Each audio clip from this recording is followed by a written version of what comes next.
I'm Tyler Harms, class of 2024. I play quarterback at Durango High School, and I'm committed to play football at Colorado Mesa University, and you're listening to Playmakers Corner.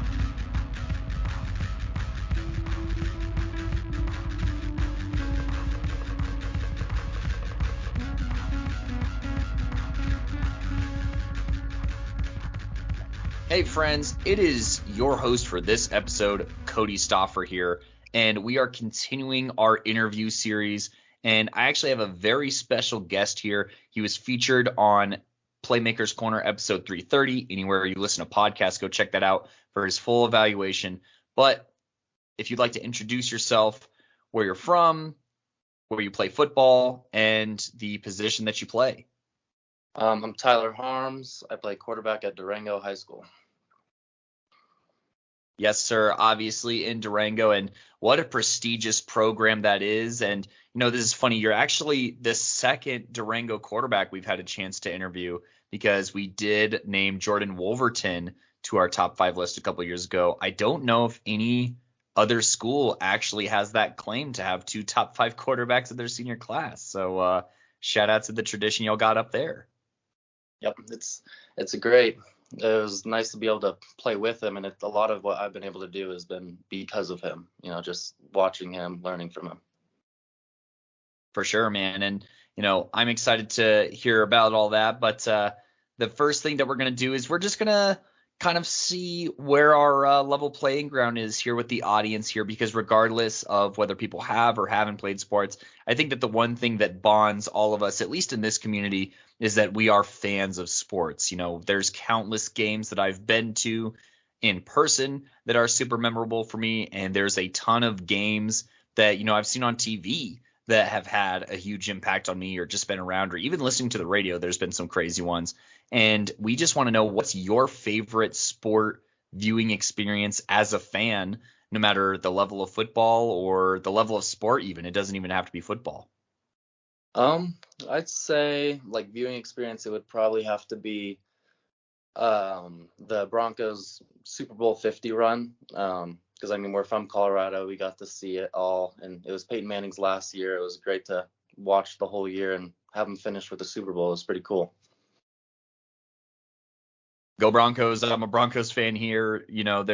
We have some diversity in some cases. Gino on the show, he's a Packers fan. And then Simon, Coach V, he's addicted to pain, so he's a Steelers fan. So, that's kind of how we have this, broken out. But, you kind of alluded to it a little bit by talking about Jordan's game. And I'm wondering whether you want to go more in depth on Jordan, or whether there's other college quarterbacks or professional quarterbacks who you kind of model your game after and try and emulate when you're on the field.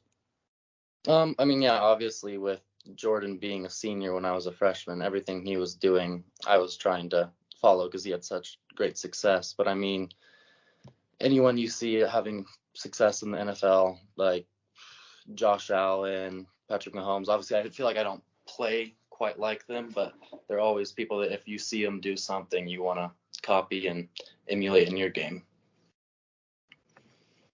Absolutely. It's never a bad thing to take inspiration from multiple places and to be able to ball out. And, watching those guys and knowing what it's like to be an athlete, we want to know what's maybe your favorite sports experience or memory while playing, whether that's in football, whether it's a specific game, a specific moment, or, part of a season where it's like going on like a really cool run or anything like that. We just want to know what moment or moments, it can be more than one, stick out to you in your career so far. I think this year, the first round of the playoffs against Meade, we had a really big comeback. Like, everyone thought the game was over. We were down. I think might have been 27-7, like midway through the third quarter, and everyone thought we were down, and we ended up coming back and winning 31-27, I think it was, at the end. And it was just, I think it was so special because it was my senior year playoffs, and if we would have lost, I would have been done with high school. And to come back and win in front of the home stadium, it was amazing. Yeah, following that game through the updates was insane. I was so lost and confused, honestly, because I was just like, okay, I checked the score, and then I check it a little bit later. And Max Preps, it's not the most reliable source of score updating sometimes. So I'm like, I'm just going to wait till tomorrow to see what happened in the game.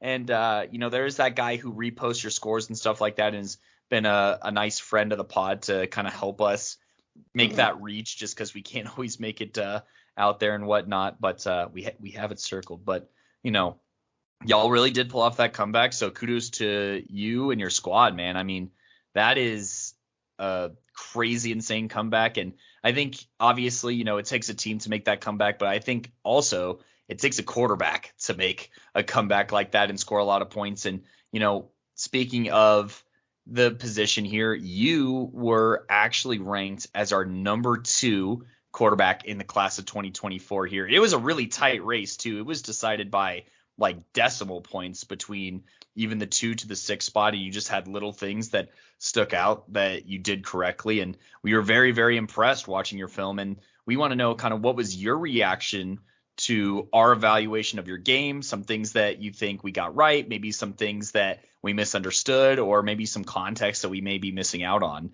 that kind of either helps or misses the case. By the way, for those who are listening, go back to episode 330 so you can hear the devil in the details. But now let's hear it from Tyler. I was honored to be second in your guys' rankings, but I thought you guys were pretty spot on. There's always things I need to work on. I know I need to get my feet moving, keep them moving all the time, just so I'm ready to throw. And I feel like I do. My strong point in my game is deep ball accuracy and just trusting my reads, which comes a lot with my quarterback coach. He's put me in a perfect spot to succeed. I always know what defense they're going to be in, what's the right spot to go with in each play, because we just go through lots of mental reps, lots of reps throughout the week. Hey, we're glad to hear that. And, it's complacency is, the devil of getting better and improving. So the fact that you have those things circled and you're working on improving them, that gets me excited because, with how good you already are, I still think that we're kind of just scratching the surface of everything that you can become. And that's really exciting to look at, especially looking into, that college outlook, which we will tap back in on later. But I want to just know, as Tyler Harms, if you were marketing yourself, if you were your manager, which you kind of are, what are 2 to 3 qualities that you would sell about your game, from your perspective at least, that separate you from other quarterbacks either in the state or maybe even the country? Because recruiting does get that big. Mm-hmm. I feel like I'm very smart. I've been through, it's 3 head coaches now. We've had to change offenses, and it's been different each time. It's come from this year. I've been throwing a lot to the years before where we were running a lot. It was more of a game manager. I had to get us in the right plays at the line. So I feel like very smart. I'm able to throw pretty accurately with great touch. If I need to put touch on it, if I need to put zip on it. And I'm great with my teammates. My teammates always have trust in me, and I always have trust in them, to where they're playing at their best and I'm playing at my best. You said y'all went through how many coaches? 3 head coaches. My freshman year, I didn't play much that year, but I got to be a part of their offense and everything. Was David Vogt, and then he moved on. We moved on to Todd Casebeer, who just retired. So then this is a first-year head coach this year. I had no idea. So that makes it even more impressive, your decision-making skills, honestly. And this is why we like to have you guys on the show and just kind of get, inside the helmet a little bit, so to speak. So that way we have the context and we know, these offenses were literally, not only did they look different, they were literally different.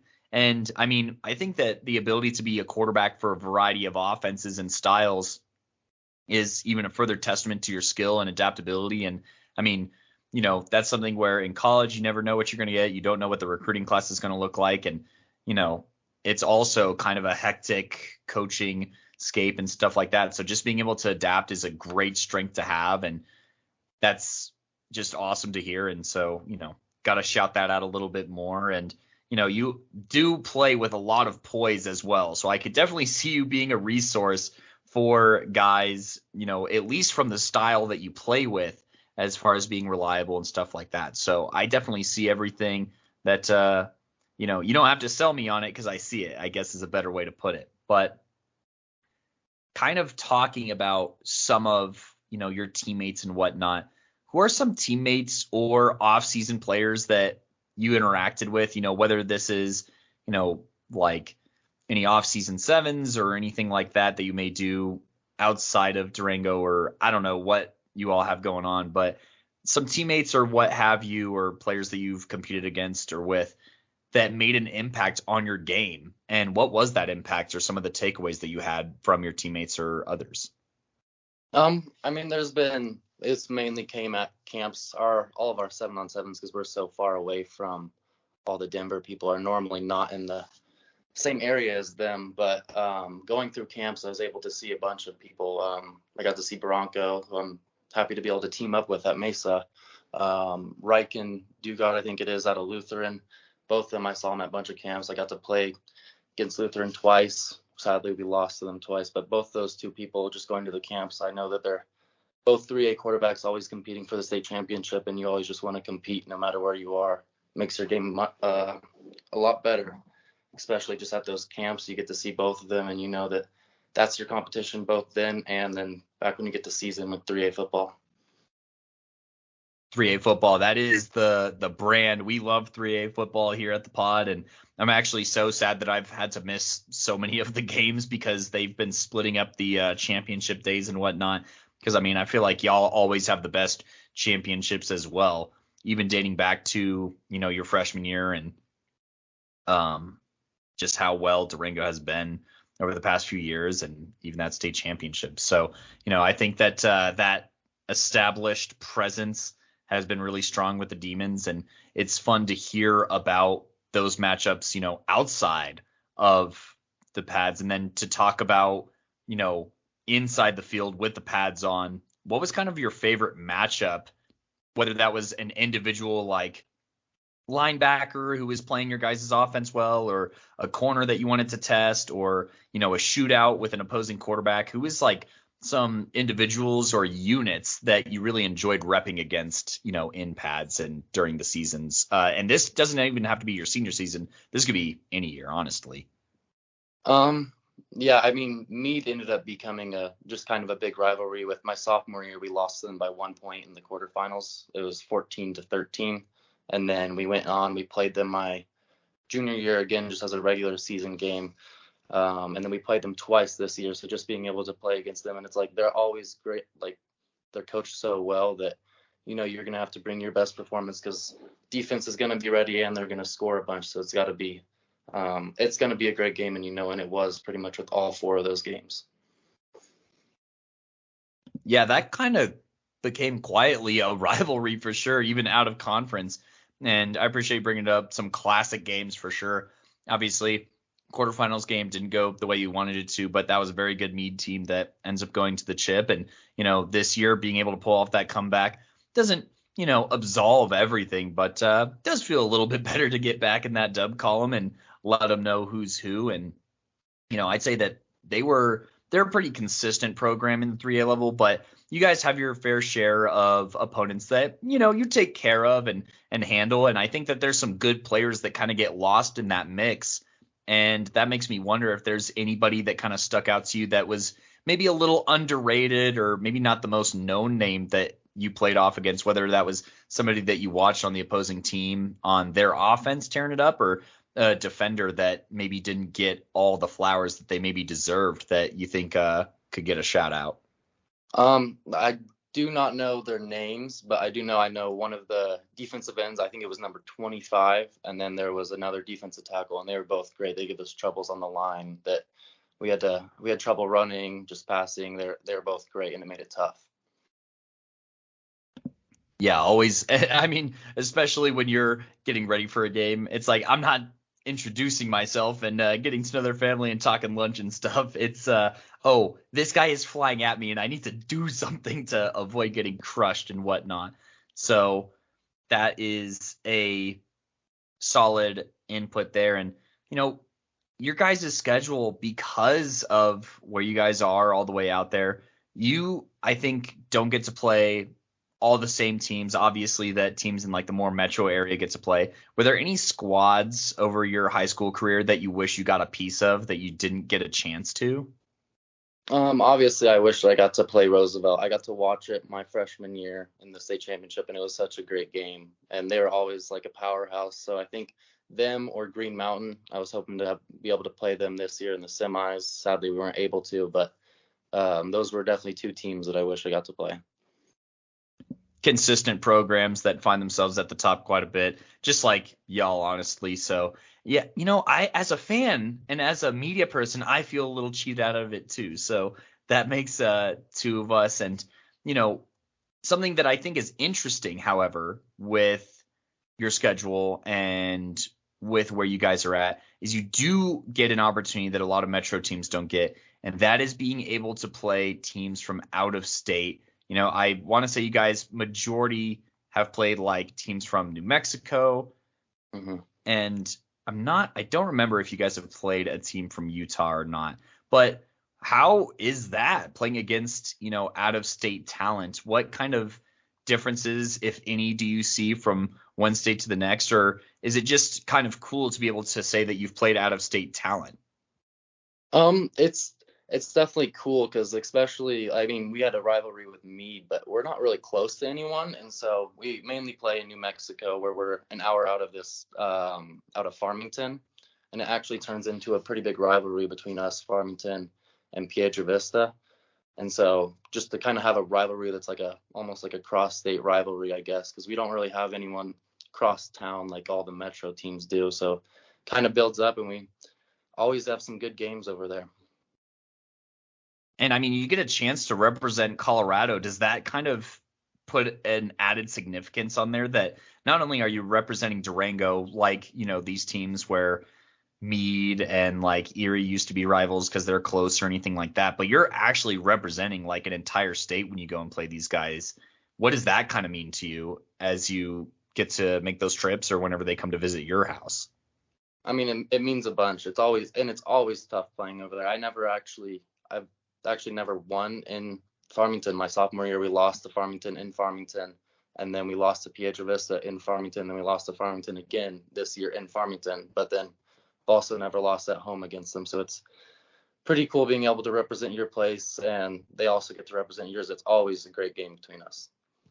You get to defend the border basically against the New Mexico teams, and it's good that you never lost. We appreciate you doing that and holding it down here for that southwest area of Colorado. And I just think that it's so cool to see you guys play against out of state talent. And I guess you've had a chance to not only see that, but seen talent, whether it's other high school players kind of around the country or anything like that. And you've played with some great talents. I mean, Josh Bates was our highest rated prospect in the history of our podcast. And, he's doing his thing in Oklahoma and had his exposure to national talent. And I just kind of want to see what you think as far as, do you think that Colorado talent kind of gets overlooked compared to national talent? And if we do, why do you think that is? I think it gets its fair share of looks, but I do think it gets overlooked a bit, and it's just maybe because it's not looked at as like a football state. But I mean, you see even people out of Cherry Creek going. There was one playing up at Oregon. You see we have now. I think it's going to be, so we have Josh at OU. We had the Jordan Wolverton and Ben Finnesseth both went to CU. The year before that, Carver Willis went to K-State. And then I just think we have the talent here. It's just whether or not you can get looked at and show off what you have. Oh, I didn't even know that y'all had a K-State guy, because that was just the year right before we started covering. So yeah, he got to play in their bowl game. It was fun to see him on TV. I never got to play with him. He was graduated the year before I got there, but I knew him and I was friends with him, so it was cool to see him on TV. Yeah, no, that's pretty sweet. And I guess I've got to kind of just jump around a little bit here, and I got to ask, you're able to kind of know that name as an eighth grader, and being that, Durango High School is kind of the only one around, I'd assume that, if you're playing middle school ball or even elementary school ball, you probably end up knowing a lot of the high school players, or at least their names and whatnot. And I guess, what do you say is or at least in your eyes, or what you would guess compared to other places, is unique about Durango as a school, as a football team, as a community that kind of stands out here in the state? Yeah, it's pretty isolated down there. You get everyone comes and watches your games. That's students, but also just parents and people that don't even have kids playing. It's just the whole community comes out to watch, which is great. They're always there to support, and one of their favorites is football, so it's pretty cool to perform in front of the town. For sure, it's like the whole city's behind you, and Yep. I mean that's something that I definitely didn't get as an experience here, and I can respect about that level of football. And talking about what you guys, we've kind of talked about some games here and there, but I want to just kind of see what your thoughts were on the season, the highs, the lows, anything that was kind of weird or wacky that might have happened during the season. It doesn't have to be week by week, but just kind of notable moments throughout the season. Just take us through the Demon season as somebody who, was living it, because I mean, we can guess and we can estimate and yada, yada, yada, but we only know so much from outside the locker room. Yeah. I mean, this probably was my favorite season out of all of my 3 seasons starting. We lost so much talent, as you guys know, with Josh Bates, Zach Haber, Jarek Baruch. We lost lots of talent this year, and so really it was like a whole new team coming in, and people didn't know what to expect. In the week 1, we ended up losing. We had a bunch of young guys. We had people struggling. It was their first game, but then after that, we turned around and we ended up not losing a game for the rest of the regular season. We had a few injuries on our line. It was mainly just our left guard position. We went down to like the third string, back up to the second string. Oh my gosh. Around. We had like one guy get hurt before the season. He was one of the backups. Then our starter got hurt. Our third string, who was actually a tackle, got moved to the guard. Then he got hurt. Fourth string came in. He got hurt. The third string came back from injury and was able to play for playoffs. So we had that, but we ended up finishing the season strong. After losing our first game, we didn't lose the rest of the way. Had a great comeback against Summit also. We were down, I think it was 21-7 with 8 minutes left in the fourth quarter, and we ended up coming back and winning that game. So we fought through challenges throughout the whole year, then with Meade. And then sadly, right before the Meade game, our running back Jackson Fancher got hurt, which was a big loss, and definitely you could feel it in the Lutheran and the Meade game, which he was a huge impact. He was one of our best players, if not the best player on our team. Fancher was a stud, and I mean, when you lose somebody that is able to, A, handle a huge workload, B, be a versatile threat, and C, just allows you to play complementary football, it does get tough. And so the fact that you guys were able to win the Meade game and push through and get that and play Lutheran as close as y'all did, I feel like y'all were scoring in bunches as well in that game too. And I mean, that's a high octane offense, so you guys already knew that you're going to have to score a lot of points. And to be fair, you still did. I mean, 30 points, that's nothing to hold your head over. So, this sounds like a very trial-filled season, and I think that is, I mean, did you even get to play behind the same offensive line from one week to the next? That sounds insane. Well, we had the same 4 guys throughout the whole season. It was just really our left guard, and it was all of them stepped up and did great. Every time we had a backup come in, we'd be a little worried and just be amazed by how great they did, which we were lucky about that. But yeah, it was a challenge for sure, but everyone stepped up great. Yeah, shout out to the depth that you guys flexed, and shout out to the offensive line coach, who definitely sounds like he had his work cut out for him week to week, especially getting tackles to figure out how to play guard and stuff like that. And that team culture is just so unique. And I guess in your eyes, what kind of separated this specific team from your competitors in your own classification and maybe even in the state as well?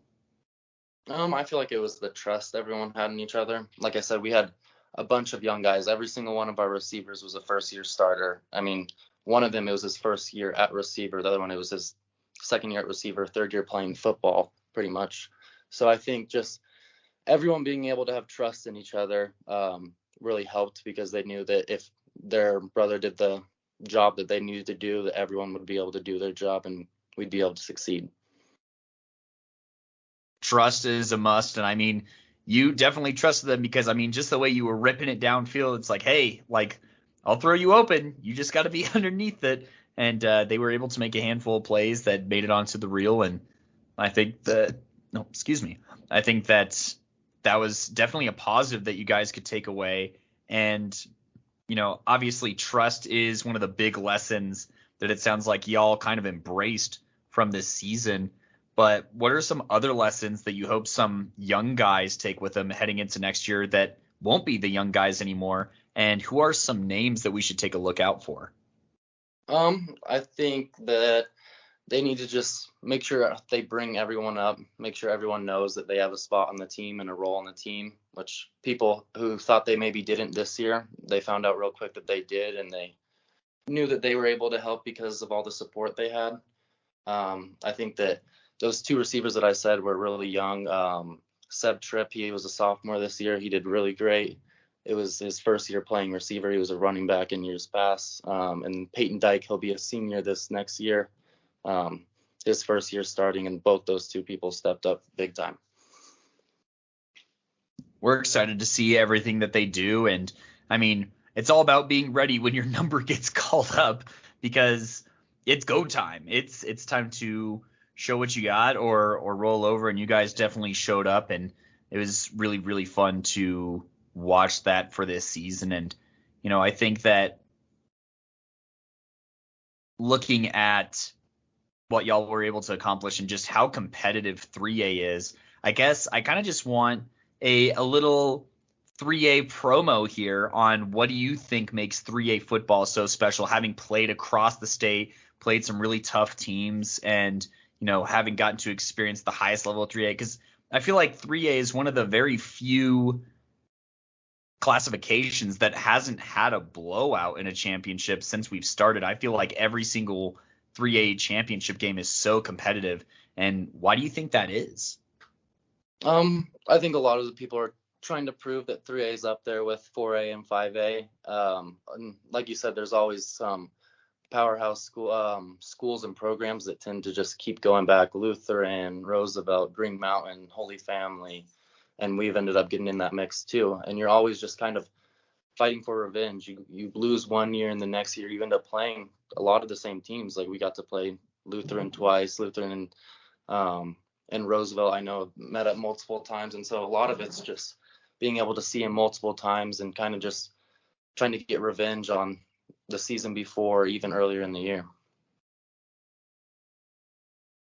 Yeah, lots of star names and lots of star talent as well, kind of in the RMAC area.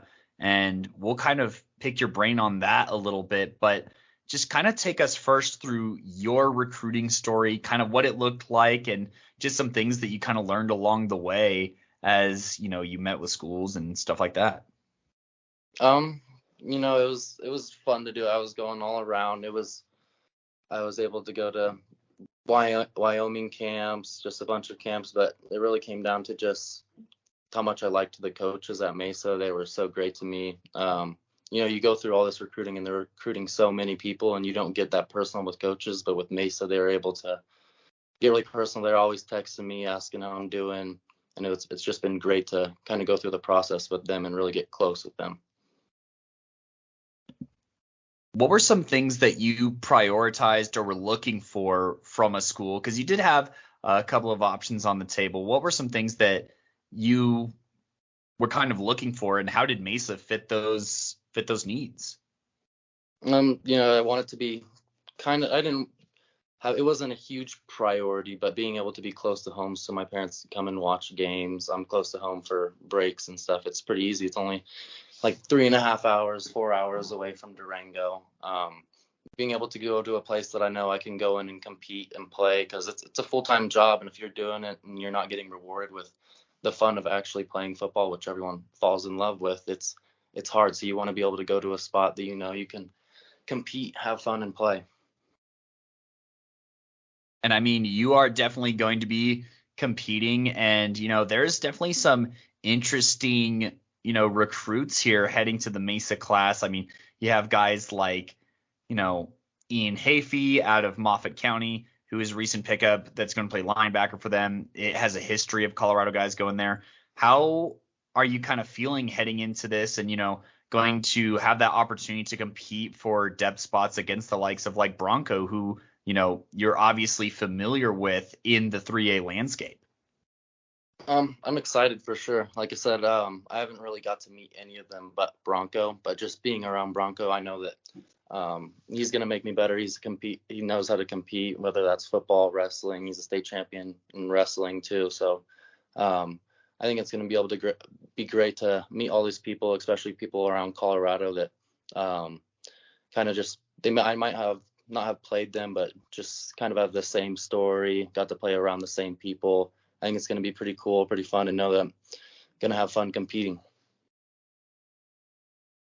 I mean, it's what you've always done, regardless of what level and who the opponent is and everything like that. So almost business as usual. And it's also exciting to, be able to meet these people and, kind of pick their brain a little bit and just get some different perspective, which I think is, something that obviously with the distance you guys get to kind of experience in doses a little bit. And I kind of want to just ask you, as somebody who, plays in a league of predominantly Western Slope teams, do you notice a difference in culture or style of football on kind of the west side of the mountains versus when you enter kind of that I-25 corridor?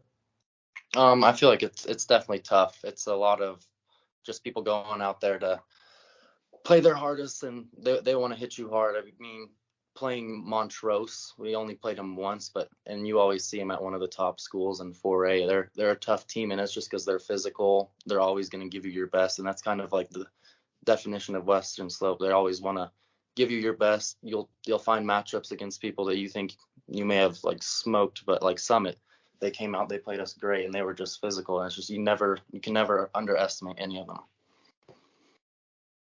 Yeah, you got to just put your nose down and run hard and fight for every single yard and everything like that. So I respect the heck out of that. And, now that you have all this experience, I mean, 3 years of being the starter, what benefits do you think that you had? And, I think that a lot of schools are kind of afraid to, even start junior quarterbacks sometimes. They'd rather play like a mediocre senior at times. We've witnessed that. And I just kind of want to hear your brain as somebody who's been a 3-year starter, what the benefits were for you as an individual and even what the benefits can be for as a team.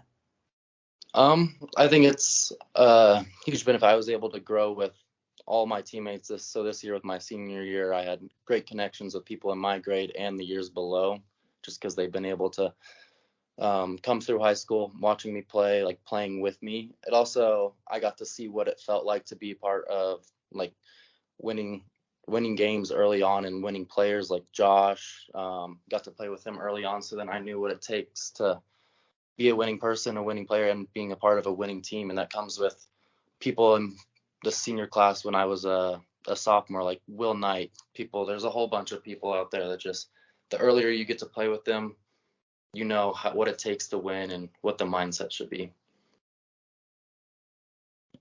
There you have it. And this is coming from one of the most successful programs in all of Colorado football over the past few years. And, the guy under center for it. So I think that that's a great sales pitch, honestly. And, now with all this experience heading towards college and knowing where you're heading, what are some goals or kind of your outlook on college ball? And what are some things that you're going to be working on this off season to get ready for it? To get ready, obviously, I mean, you guys brought up some good points in your guys' breakdown to me. I mean, I need to engage my hips more. I need to be able to move my feet better, be mobile in the pocket, just getting ready for the speed of college. I can't just throw. I got to be on time. Everything's got to be perfect. Some goals obviously are just to win the starting job, get playing time, and then have success in the RMAC. It's been a great conference. You're seeing Mines go to the championship. CSU Pueblo and Western we're doing pretty good. You just want to see some success over at Mesa, and it'll be really fun. Yeah, one of the most competitive conferences definitely in D2 and arguably in all of college football. I mean, just a lot of powerhouses and a lot of people making noise in that conference. And we're very excited to see how you compete for it. And, it's time to find some old car tires, some old motorcycle tires, and that'll get your feet up nice and active. Hit some of those tire drills, man. That's going to be my words of wisdom there. As somebody who played receiver, those tires are no joke. They will force your feet to get good or you will look silly. So, and Gideon here, he just put in that it's the D2 SEC talking about the RMAC. So that's a fun conference that you get a chance to play in. And, looking back on all these years of high school ball and knowing what you know now, what advice would you give to a freshman version of yourself or just freshmen in general, whether that's talking about recruiting, whether that's on the field style of play, whether that's academics, what kind of wisdom do you have to impart? I think a big part is just remember to always have fun. You get caught up through all the recruiting and everything, and it becomes a struggle. You want something to go better than it is, but really you just need to kind of go look back at it and just know that you're playing this game and it's been fun, and it's just brought me through so many places, just even through high school, friendships, everything. You want to look back and just make sure you're having fun with the whole journey. That's a great outlook to have. And, we sent you backwards in time, but now I'm going to slingshot us way far in the future. Would you ever consider coaching, whether that be on the high school or college level or anything like that? I don't know. Maybe high school when I'm older, if my kids play football, or I can't really see myself doing any college coaching, but maybe definitely helping out at some high schools wherever I end up when I'm older. I think they'd be very fortunate to have you, especially, man, with you having ran 3 offenses, it sounds like you'd make for a great offensive coordinator because you've kind of seen it all and how they all work and all the different personnel that you guys had to adapt to. It's very unique.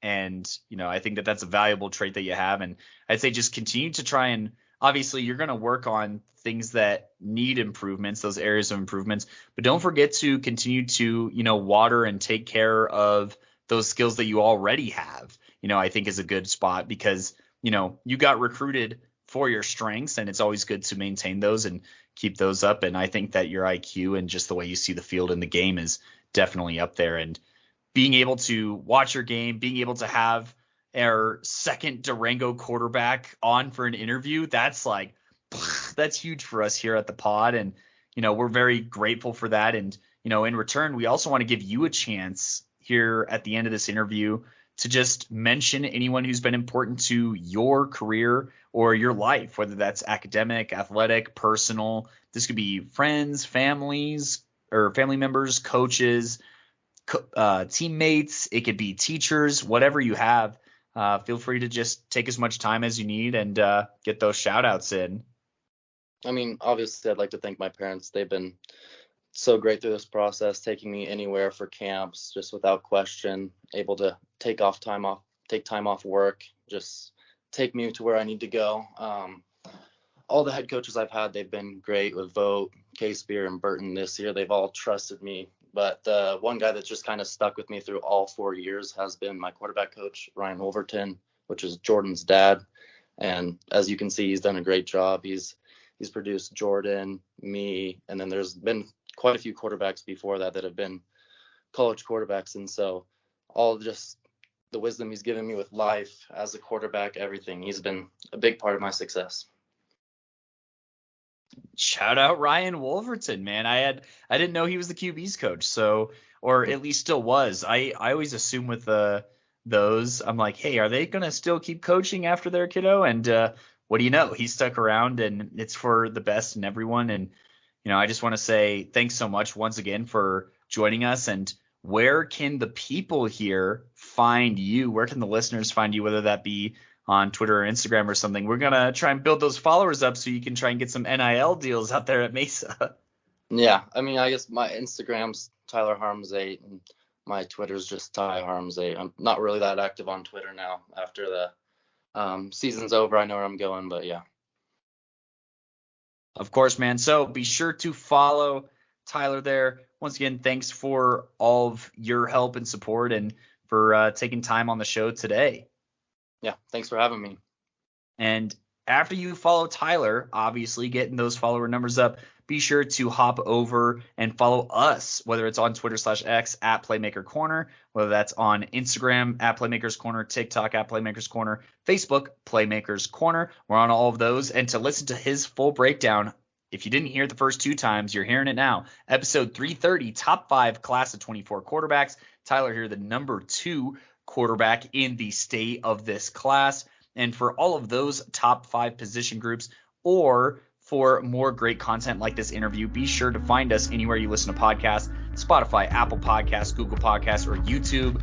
Like, follow, subscribe, turn on notifications so you know when all of those come out. But I have been your host for this episode, Cody Stauffer, and I'm out.